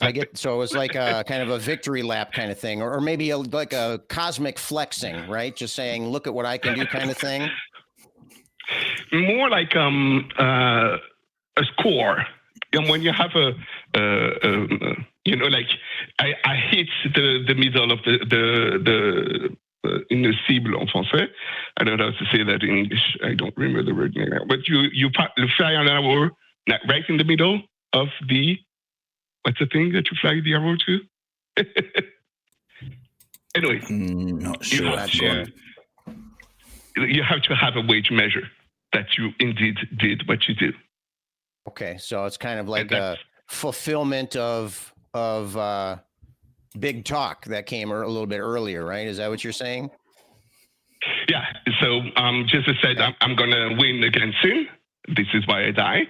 And because I'm going to win, sin will not win. And I will take all of your sins and win against them. Sure. And that's how you know that he won. If he didn't persecute, you wouldn't know. Let's cut to the chase here. I'm going to ask you if you have any good reason to believe that this resurrection actually happened. And I already, we kind of already showed our hands a little bit earlier. I'm going to ask you, how do you know that it's more likely that it actually happened than the stories are just wrong? And so, what are your thoughts on that? You have the reason why I believe it is the case is because every time I have this conversation with people who don't believe it is the case, they are presenting me what it could be, right? They are claiming that it is more likely that this was what happened. For example, you said psychology explained that people will do that in that way, and this is more likely to be the case. I'm like, no, it doesn't make it more likely. Every aspect is explainable, but psychology is a claim that is unfalsifiable. Right now, there is nothing that could falsify the fact. Why is it less likely? Why is it less likely that somebody who has that psychology, which has explained these things, these are real world examples. For example, one of the things that I've kind of applied to this criteria is the study of memory. These are real applicable things. It's the study of memory. It's not just talking to people like the old idea of psychology is. Psychology these days takes in a lot of neuroscience as well. It's not just a case of talking through stuff like it used to be. They take into account neuroscience. They look at how the brain actually functions and operates. And in memory studies, are consistent. They are consistent. One of the kind of heavyweights of memory studies is Elizabeth Loftus. She has done so much work in this field of memory study. Her student was herself gone on to become a massively prominent psychologist in the field of memory study, Julia Shaw. She works with police departments. She works with police departments so that they can kind of cater their interviewing techniques so they're not falsely implementing memories into people. This isn't just stuff that's unfalsifiable. This is stuff which is both works, we know we can correlate it to the actual way the brain works through kind of neuroscience, and it is stuff which is applied on the ground in lots of different fields. So it's not just a case of saying, no, well, psychology disproves the resurrection, and I accept it. This stuff works. It works again and again and again. And when we apply those fields of study, those experiments, we can see that people in traumatic situations, for example, people who suffer traumatic things are likely to misremember. So if we are taking the gospel writers as eyewitnesses, even if we just accept that they're eyewitnesses and don't even have the conversation about that they might not be, then we can apply this psychological kind of methodology to it, and we can see that, well, if they were in that situation and they've suffered a traumatic experience, they are likely to misremember. There is so many studies done on the ground. There was a study done, I think it was by Elizabeth Loftus and her team and a couple of other psychologists, where they actually studied the aftermath of a train crash. I think it was a subway crash in New York. And everybody there who witnessed it, all of the eyewitnesses who they were talked to were themselves professionals in their field. There were people who worked on the trains every day. There were police officers who were used to doing this sort of stuff, who, taking in this information. And they found that it was a traumatic event, and they found that they misremembered. They found that they had misremembered it. We've got other aspects like, for example, lots of people witnessing the same thing. Theists will often argue that that's evidence that this is true. This adds weight to the evidence that this is true. And once more, in psychological studies, again and again, we find that multiple eyewitnesses aren't necessarily better. It's not the case that they're necessarily better. So it's not just a case of saying, well, psychology is unfalsifiable and this is more likely, because what we've got is a claim that somebody has risen from the dead. We have never had one single in the history of medical science, we have not had one single confirmed case of people coming back from legal death. Whereas when we've got these psychological studies, we've got time and time and time again, this stuff has been verified, it's been put into practice, and we know that this is true. So just on that basis alone, taking out anything else from it, I don't see how you can possibly say it's more likely that Jesus rose from the dead than these psychological studies are talking. I've got it right, because these psychological studies have got it right. This has been found time and time again, and we've never had an example of someone coming back from legal death. How do you make that connection that it is more likely that Jesus rose from the dead, that this is a cognitive mistake made by people? Explain your reasoning. Talk through your reasoning to me. And I want to, before you do that, though, Luke, I just want to sharpen a point that Richard was making. I'm going to stand on the shoulders of this particular giant here by me, Richard Gilliver. There's probably a Gilliver's Travels joke in there, but I'm going to stand on the giant shoulders of Richard. And so what he was saying is that we know that some of these phenomena are possible. There's a long recorded history and scientific investigation of these different types, people misremembering things, people adopting other people's memories, people being influenced by strongly held beliefs that were, from beforehand and that kind of thing. So we know that these kind of things can happen. And so when you say that we're saying that psychology proves that the resurrection didn't happen. No, that's not what we're saying. We're not saying psychology proves the resurrection didn't or can't happen. What we're saying is we have an explanation for this story. We know that the kind of things that happen in our explanation can happen. Now, what I want to ask you is, do you have any reason to believe that, or any reason that we should believe that the explanation that it really was a resurrection is more likely? By saying that our explanation is extremely unlikely, the quote that I read earlier from a Facebook poster was saying that it even goes so far as to saying it's impossible, which I think is obviously ridiculous, because we know these things can happen. How is it more likely that the resurrection actually happened is a better explanation, because we don't even know if that's even possible. We know these psychological phenomena are possible. We know that they happen fairly frequently. Okay.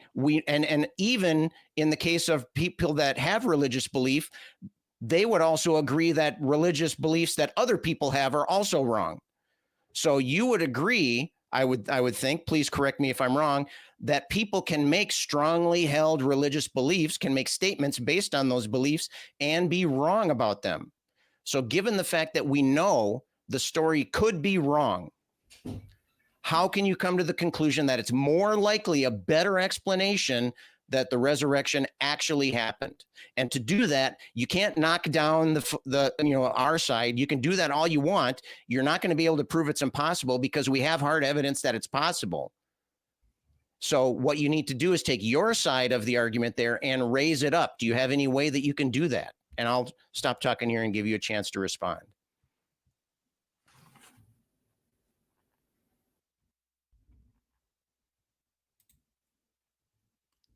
Luke, are you there? Are you with us, Luke? Yes, I am still here. So Okay. The point that Richard pointed out, it goes with the claim that I made, which was the reason why I'm pointing it out is because your claim, they misremembered what happened, is an unfalsifiable claim. There are other claims, like Scott, you asked me, that could go towards it being more likely than not. The resurrection being more likely to be true than not more likely. But the main reason why I am seeing this in this conversation is that all the claims that I receive from the atheist side, they are unfalsifiable. There is no way to falsify their position. Right now, there's nothing that you can do. You'd cover a lot of ground in doing that by proving the resurrection occurred. There is no way for me to give you evidence of something that will falsify the claim or the claim that you made. So misremembrance, that word having trouble repeating. The fact that we cannot remember correctly things, it will always be there. There is no way to say, we have the proof that they remembered correctly the resurrection. There is nothing. Well, just because you can't prove what Richard said was wrong doesn't mean it's unfalsifiable. Yeah, that just means that you can't falsify it. We cannot interview the people who witnessed the resurrection. We don't have direct access to them. But what we can do is we can take what we do know from psychology, with the things that we do know the human brain does, and we can apply it after the fact to these resurrection accounts. And we can say, is it possible that in this situation, this person misremembered? Well, yes, we can. If we apply that psychology to that, we can do that. We can say, for want of not being able to interview the person directly, we can look at the evidence that we do have, the testimony that we do have in the gospel, and apply it to that. And can we say, is it possible that after a traumatic event, this person misremembered what they have since related and is now in the gospel? And the answer is yes. We can. It is possible that occurred. As Scott said, this doesn't prove the resurrection didn't happen, But what it does do is it gives us a good argument to say that that account of the resurrection is not reliable. We can say for a fact that that account is not reliable. So if that is not reliable, let's put that aside as evidence for the resurrection, which, and I'm not saying you're doing this, but many, many theists do use the gospel accounts as evidence for the resurrection. Let's put that aside and let's say, right, that's not evidence for the resurrection. What else is there? What else have we got? What is evidence for the resurrection? Yeah. What I'm again, what would constitute evidence for it? You say memory is not evidence because we can have false memory, and we have evidence that the brain does create false memory. That's not what he said. Correctly what you said. That's not what he said. Okay. What he said was, what the psychology tells us is that we have a possibility. We at least have a possibility that this could explain the stories, that the people could, that these psychological phenomena, misremembered memories, et cetera. We know that this is possible. We have evidence that we have clinical evidence that this kind of thing can happen. Okay. And so are you sure you're talking about what we're saying is, that were there 2,000 years ago? Say that again. Are you sure you're talking about brain of people that were there 2,000 years ago? Your evidence, is it based on things that happened 2,000 years ago, or is it based on things that happened 100 years ago? We're assuming that that's the psychology of a human being is roughly the same. Is roughly. Do you think that's an unreasonable assumption? Correct. If you think that's an unreasonable assumption, then your entire thought process goes out the window, because then we have no way of interpreting what those people wrote. If we can't come to grips, if we can't accept there is at least some basis of common psychology, we have no way of addressing what they've said. Now, if that's your claim, then you're off in the chaos. You're off floating in the ether with no argument for anything. You can't make an argument towards anything based off of that, because you're admitting, oh, there's no way of us knowing. So if you're saying that it's unreasonable for us to make assumptions about the psychology of people 2,000 years ago, you are severely undercutting anything in the Bible. Is that your intention? So right now, Scott, the trouble I'm having is about the specific claim about an event that happened and how we remember, misremember an event that happened. It is not a claim about other kind of psychology behavior that happens 2,000 years ago. I'm talking about this specific one. Okay. Do you understand the difference? So what's the difference between this specific claim about misremembering and other psychological fields and other psychological aspects? Why do you think, if you think this, why do you think that might be different from between us and people living 2,000 years ago, whereas other aspects of psychology might not be different between us and people who lived 2,000 years ago? Okay. So, for example, somebody who is claiming something that they remember and they're remembering false, in 2,000 years from now, in the place of Jesus, they were possible to death. The lie or the misremembering has a consequence of death at the time. How do you think that affects what you're saying? If they were being threatened with death, now you're saying that we can't know anything about the psychology of these people. So what does adding the threat of death to anything? How does that affect anything that you're saying? Because now you can't say, well, they would be honest because they didn't want to die. There you're making assumptions about psychology. Wait, Scott, I'm sorry, but when I asked, do we agree that it is about the specific case and not in general? And then in your question right now, you said something about psychology in general. I feel we are not on the same page right now.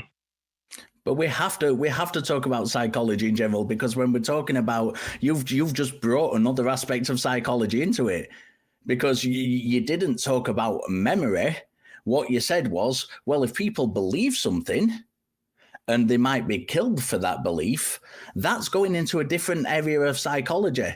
So you can't bring a different area of psychology into it and then expect us not to talk about different areas of psychology and insist we only talk about this one.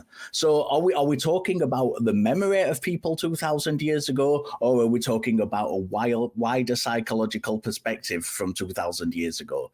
Unless you have a reason to think that people back then were different in one way and not different in another way, which I'm guessing might be difficult a case to make there. That's what I talked to you.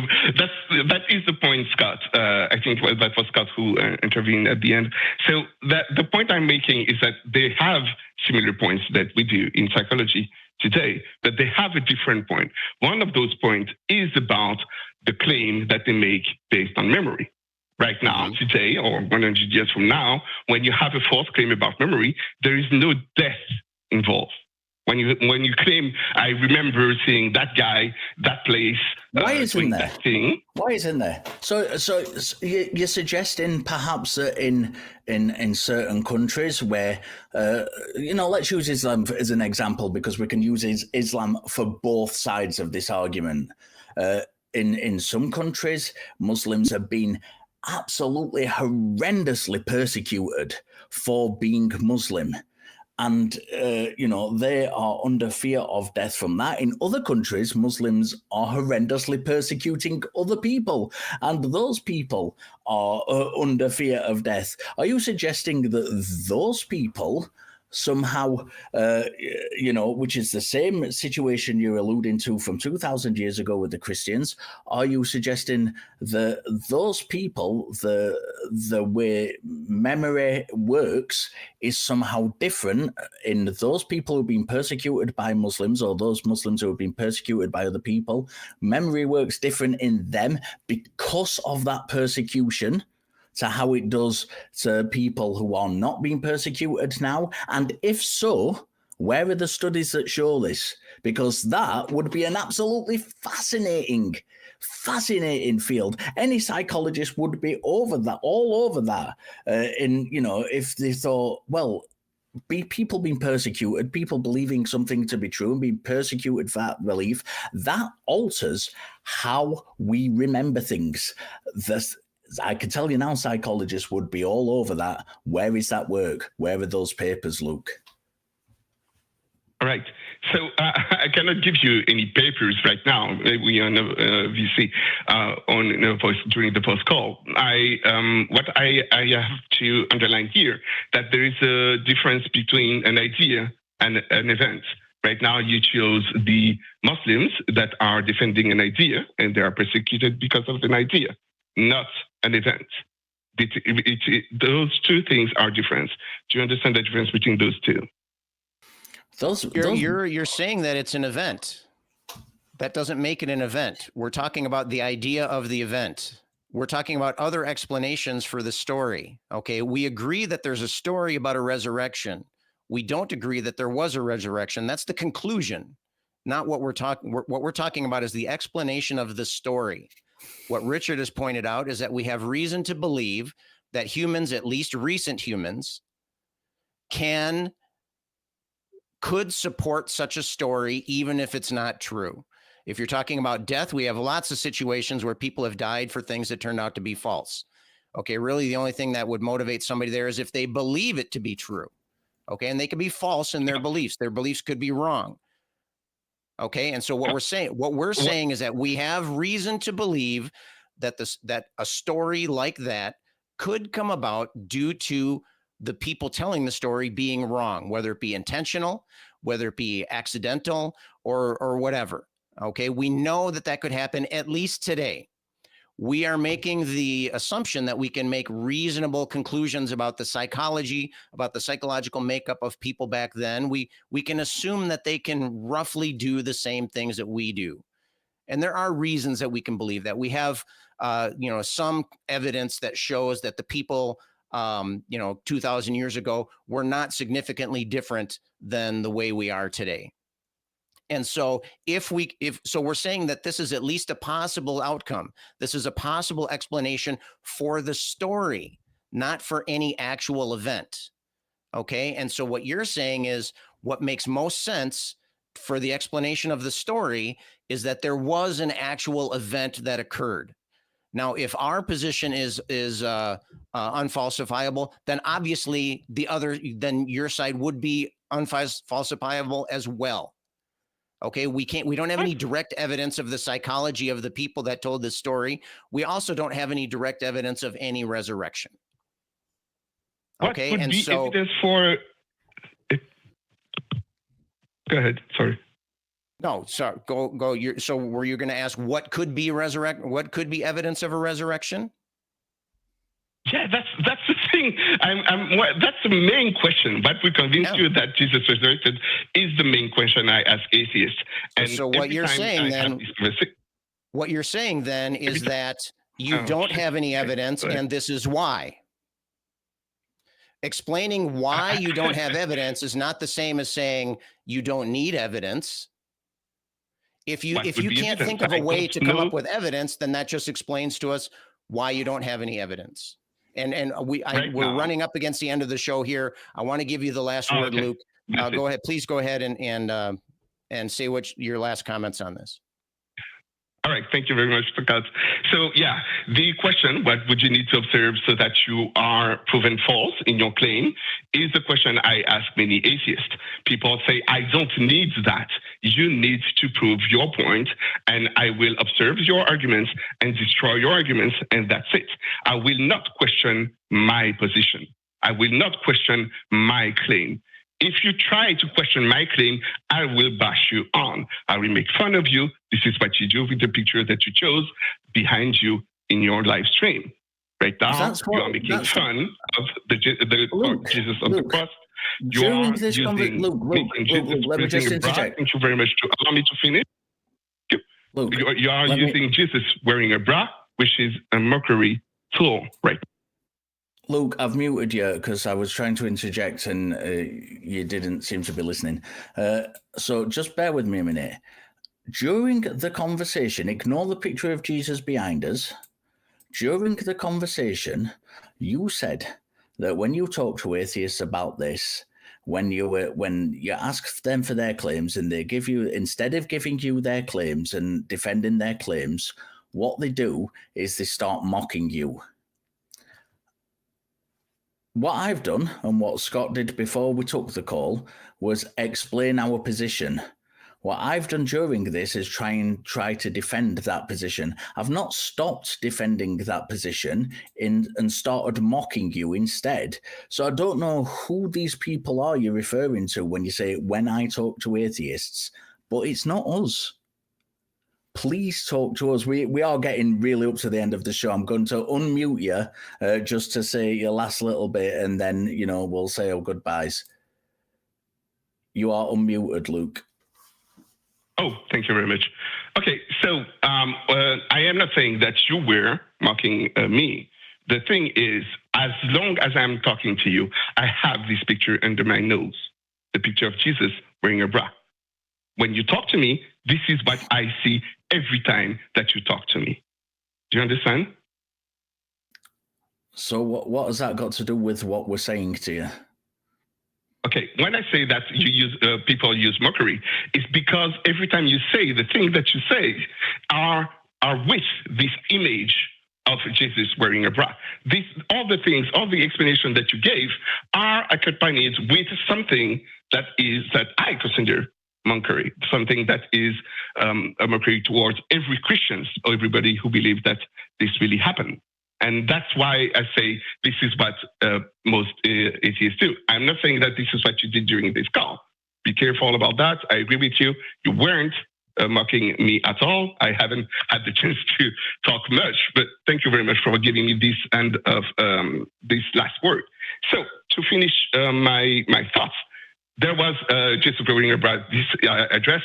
There was this claim that you pointed out, which is psychology, and I pointed out how the brain doesn't work the same way because the context that people were 2,000 years ago is not the same context that happened. That was when the study that you cited were made. the psychology study that you started were made, the context is different. People were afraid to die at the time when they misremembered events. It's really important to make the difference between idea and events, because when I ask the question to people in general, not you, but to people, what was the event that caused other people to die? So they would present to the situation, either you say this didn't happen or you die, and they choose to die instead of saying this didn't happen. So we okay, I'm sorry, Luke. I'm going to have to break in here. We do have to wrap up the show. I apologize for cutting you off there. I hope that you feel comfortable and that you were at least able to get out what you were saying. I appreciate your call, and I wish we would have been able to get your call earlier. There's lots there for us to dig into, and I would welcome another call from you in the future. And if you want to come to the after show, we can continue our chat there. But Luke, thank you very much for calling, and I appreciate that. Before we wrap up the show here, I want to bring Jamie the Blind Limey back up. Thank you for helping us out today, Jamie. Great show, guys. I know we're a little bit pressed for time, so I won't take up too much. And that last call, Luke's call, just blew all the rest of the calls out of my mind, because I found it actually significantly frustrating. One, the claim is falsifiable. The claim is not the resurrection didn't happen. The claim is it possible for people to misremember things, and so to falsify that, it'd be, falsify that, show that the psychological reasoning or the studies that we've been done were false. That memory problems of that nature are far more rare than we think they are. You can go against the methodology. There's all that kind of stuff. Secondly, I've experienced memories that I'm certain they're real to this very day, and I can find no evidence for them. And I'm so convinced, and maybe I wouldn't die for them, but it's like, denounce this memory or I'm going to tase you. I'd still go, well, hit me with the taser, because I'm so convinced it's real. One particular one, it's so weird. I'm convinced there was a beer advert in the UK that comprised a fast motion, like the time lapse of a bunch of people playing pool in a pub, while Sean Bean read the poem If by Rudyard Kipling, while a remix of Limp Bizkit's My Way played in the background. And I've never found any evidence that this advert has ever existed, but I am convinced that it did. So, and I would take physical pain for that belief, right? Plenty of people die for false beliefs all the time. We can evidence it. So I would challenge Luke to this. I will hold you to the same standard of evidence. I can evidence that people have false memories and will die for incorrect beliefs. Prove to me that even once, someone has come back from clinical death, like proper legal death, after 3 days dead. Even once. You don't even have to explain how they did it. You don't have to explain whether it was divine or scientific. Once. We've got millions of examples of people. But all you have to do, Luke, is give me just one person who was dead and was confirmed dead by legitimate medical terms and teams, and then came back provably alive 3 days later. Can you do that? I don't know.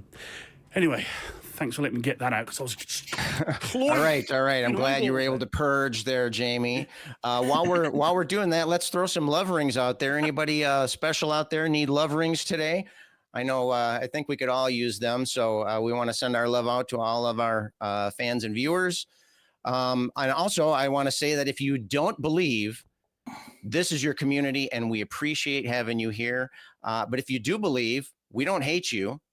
We're just not convinced. See you next week. Boom.